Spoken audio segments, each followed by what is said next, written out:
جو ہم ذکر کرتے ہیں سب دوست مل کر، اس کے بارے میں حضور نبی کریم رؤوف رحیم صلی اللہ علیہ وآلہ وسلم کا ارشاد پاک ہے کہ جب تم اللہ تعالیٰ کو یاد کرتے ہو تو شیطان جو ہے وہ آپ کے دلوں سے ہٹ جاتا ہے، دور ہو جاتا ہے، بھاگ جاتا ہے۔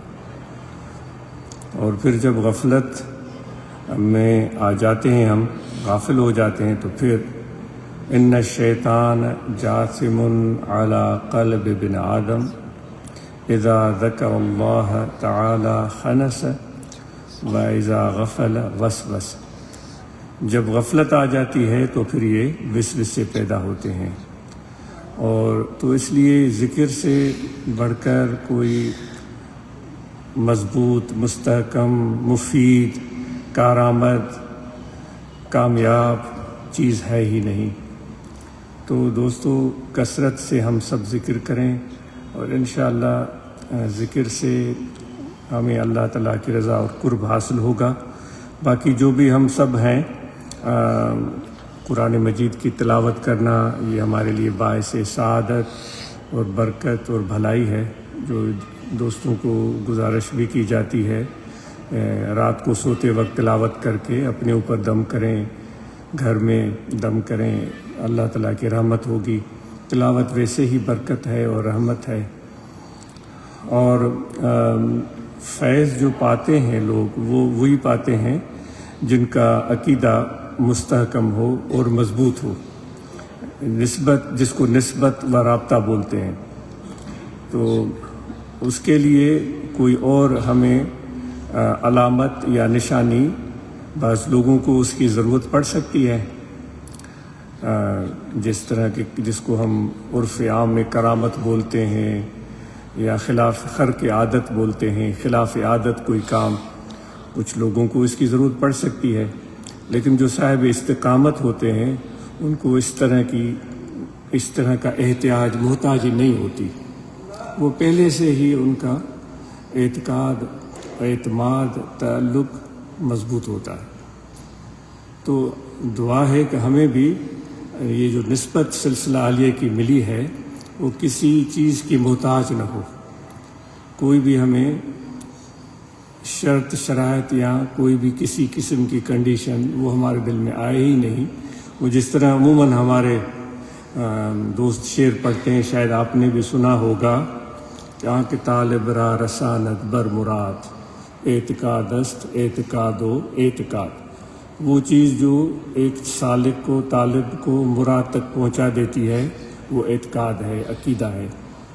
اور آپ اور ہم سب کو پتہ ہے کہ ہم جو صحبت یہ کر رہے ہیں، ذکر کر رہے ہیں، اس سے مقصد یہ ہے کہ ہمیں حضور علیہ الصلاۃ والسلام کا فیض ملے اور اللہ تعالیٰ کا عرفان ملے، معرفت ملے۔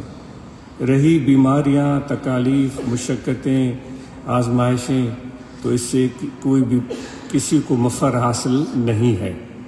آزمائشیں سب سے بڑھ کر تو قرآن مجید میں بیان کی گئی ہیں، انبیاء علیہ السلام پر آئیں جو اللہ تعالیٰ کے نبی تھے، وہ سارے قرآن مجید میں یہ واقع درج ہے۔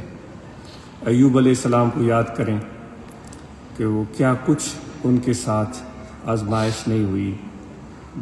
آپ کے بہت بڑے ماشاءاللہ جانور تھے، اونٹ تھے، بھیڑیں، بکریاں، وہ آہستہ آہستہ ختم ہونا شروع ہو گئیں، جو آپ نے سنا ہوگا، ورنہ تو پڑھ لیں۔ اور پھر جو ہے وہ اولاد تک معاملہ آیا، پھر اولاد آپ کی وہ وفات پانے لگی، پھر یہاں تک کہ آپ کے خاندان کے سب فردوں پر مصائب اور آلام آئے۔